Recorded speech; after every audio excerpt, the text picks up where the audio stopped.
This video is brought to you by Public.com. Stick around to hear more about the special offer they're providing to the entire upper echelon community. All right, today I'm brute forcing a positive topic. It's a little bit different. I could easily go down the road that this will destroy gaming because it will have a monumentally negative impact on certain games, but I'm deliberately choosing not to do that. I've done enough of that, to be honest, lately, so today is about how AI, contemporary large language models in particular, can and will, in some cases, revitalize video games. The background footage is old, for the most part. It's from indie spotlights I've done in the past. It's not up to date, not even close, because I don't play nearly as many games as I would like to anymore, but I have a couple indie spotlights in the works, a Valheim revisit, more about Falling Frontier, etc., etc. So this is me choosing to cover something in a positive light and choosing to feel optimistic about the future of gaming. That may prove to be embarrassingly naive, but I really hope not. Everyone probably already knows about ChatGPT. They know about the explosion of language model AI. Myself and everyone else, it seems, has harped on it relentlessly the past few weeks, but one thing that stands out is just how incredible this new technology will be for video games in particular. Sure, we might lose track of what's real and what's fake on social media, a terrifying prospect. Sure, the world of scamming will be propelled to new heights we never even thought possible, but the world of video games will also be radically changed, and the changes there might be a heck of a lot more interesting and fun. Video games are all about escapism. That's why I use them, that's why many people use them, but the world of gaming is a fickle creature. For starters, video games fall out of popularity constantly, sometimes in very extreme ways, leading to population collapse, which can undermine the core function of a multiplayer world and make the user experience kind of sadly barren and empty. That's a hard problem to overcome. Actually, right now, it's kind of an impossible problem to overcome without radical solutions, but ChatGPT may have just provided the tools to accomplish that very goal.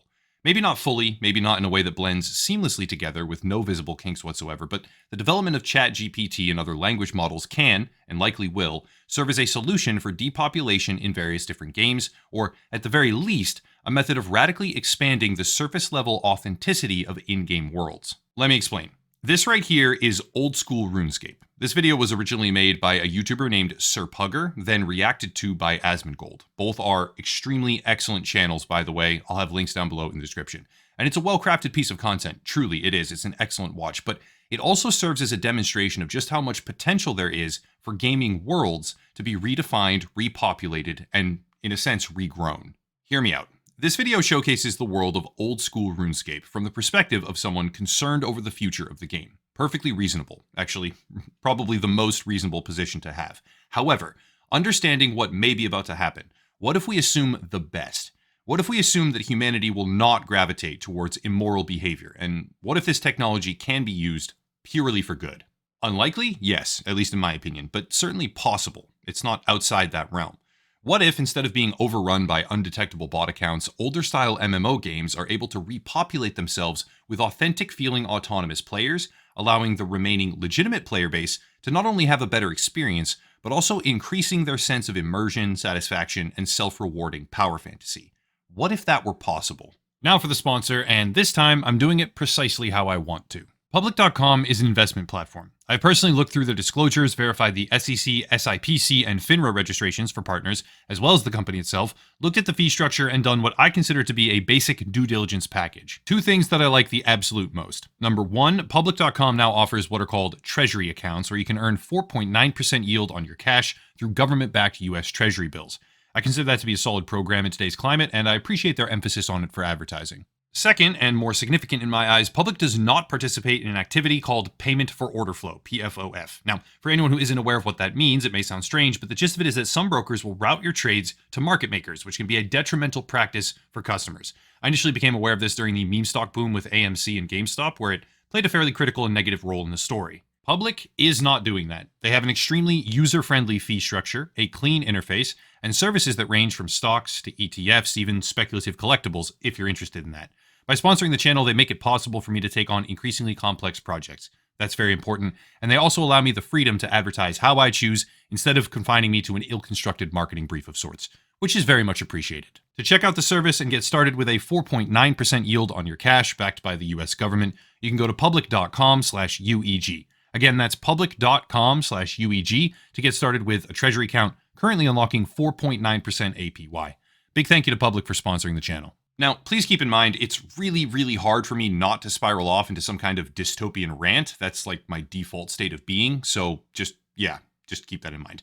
The danger here is colossal. but I said I would keep it positive, and I will.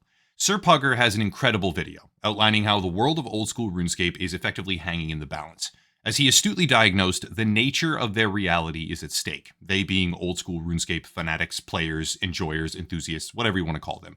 Because undetectable bots, programmed to have human interactions that also increase the dopamine hit for legitimate players through their behavior patterns, will overrun the world, most likely, thereby changing the very nature of the game for real humans. But what if, and hear me out, what if this could be used for good? What if you had a system where older MMOs, cast aside by their proverbial overlords, if you will, which does happen quite a lot, could be revitalized? Imagine it.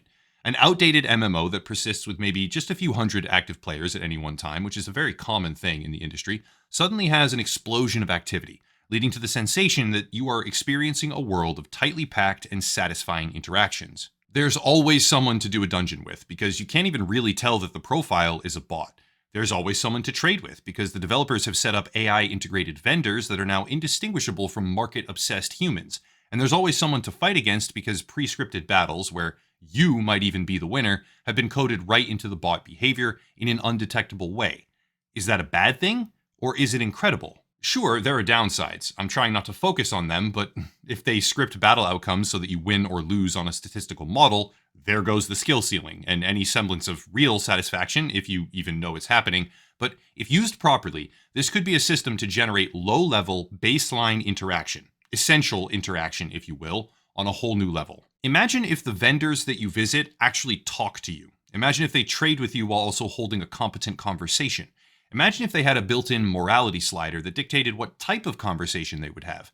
And if you were able to talk to them over time, slowly building out a complex relationship pattern that legitimately affected prices in the store because of, I don't know, they have their own long-term memory with that particular language model NPC. Abusable, glitchy, ridden with exploits, absolutely, at least early on.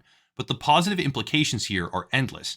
Imagine if the low-level tasks necessary to provide a stable economic foundation in a game like New World, for example, which I have extensive experience in, which had a deflationary economic crisis early in its lifespan, could be scripted into undetectable pseudo-human profiles.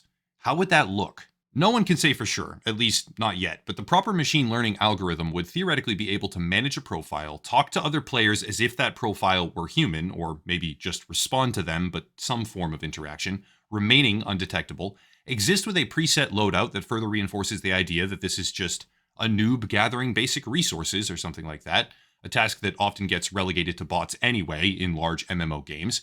Is that really a bad thing? Imagine if, rather than players using this emergent technology to break games, developers used it to populate them with intended functions.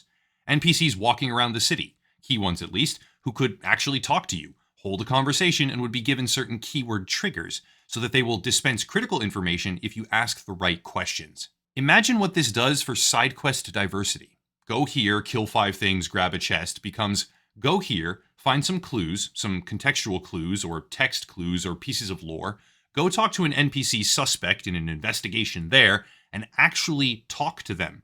Based on what you found, either obvious or difficult, varying degrees, you had a lot of flexibility here, you could hold a conversation, and when mentioning certain things from the items you collected or figuring out what to even ask it, the bot might get nervous or scared or angry. And it's all pre-scripted in a way, it's just pre-scripted into the rules, and the AI is the actual conversation partner. To hammer this home, SirPugger was examining ChatGPT 3.5 for his video. ChatGPT 4, which I have been using for my Twitter bot experimentation, there's a couple videos on the channel, it's really in-depth stuff, but I'm not going to rehash it here, is way more advanced, and can easily remain undetectable to someone simply trying to type back and forth with it.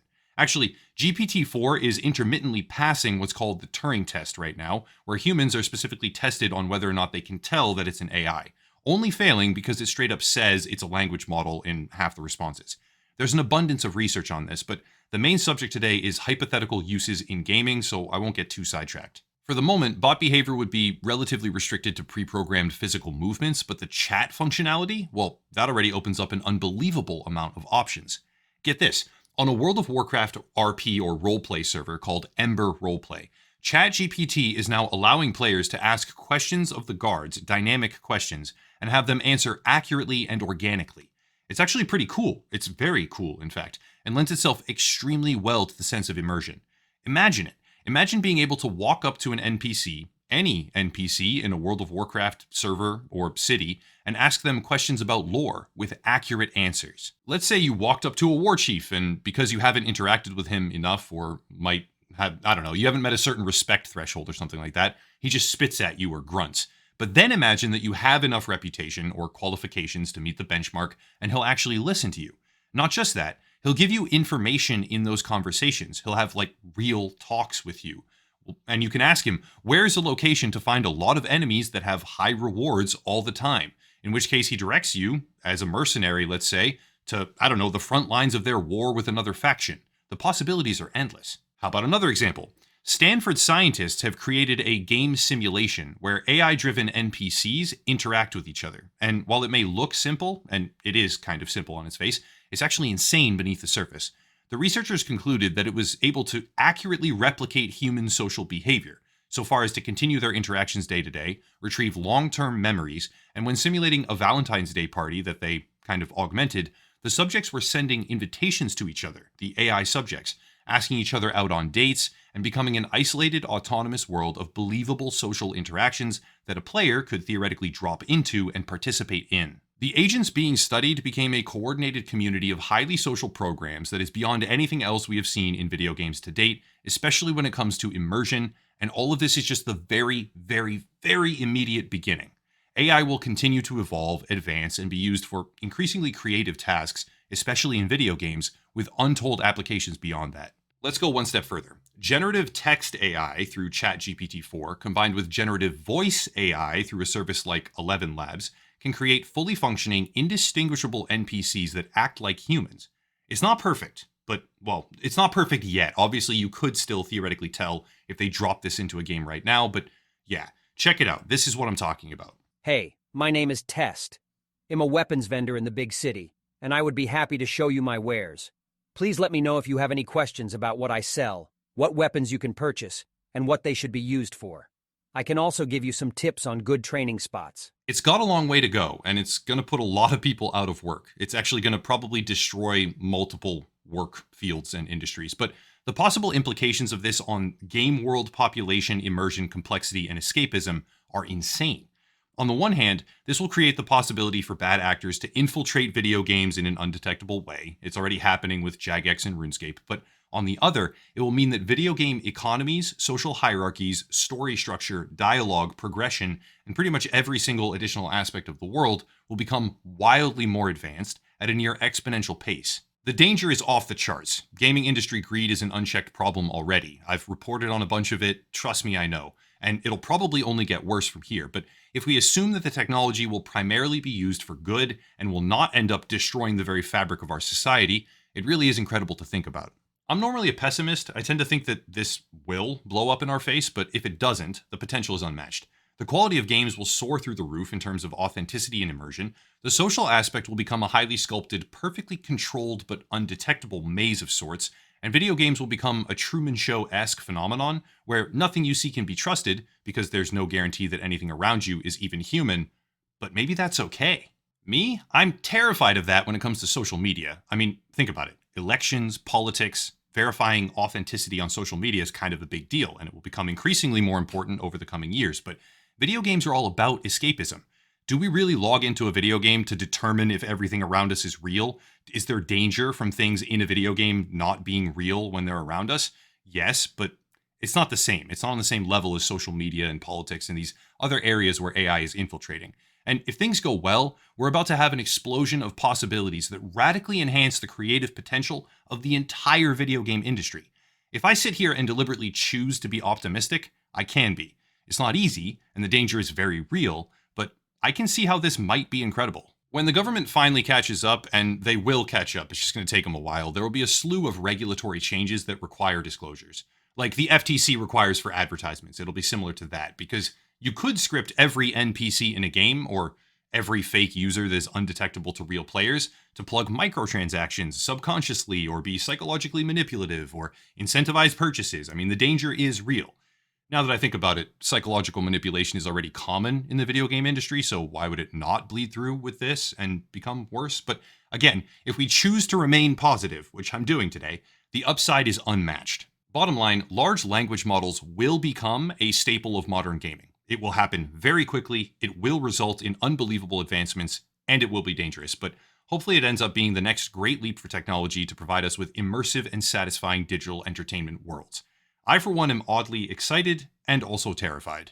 Hopefully this was a fun video. Obviously different than a lot of my recent content, but honestly, I'm starting to really miss video games a lot more than I thought I would. I want to go back to them a bit and take a breather. The AI shit is kind of burning me out. But yeah, that's it. If you want to support, please consider checking out the links down below. Merch, social media, YouTube alternatives, also locals and Patreon for monthly subscriptions, also the video sponsor, etc., etc. But I'll cut it there and stop rambling. As always, thank you all for watching, and have a nice night.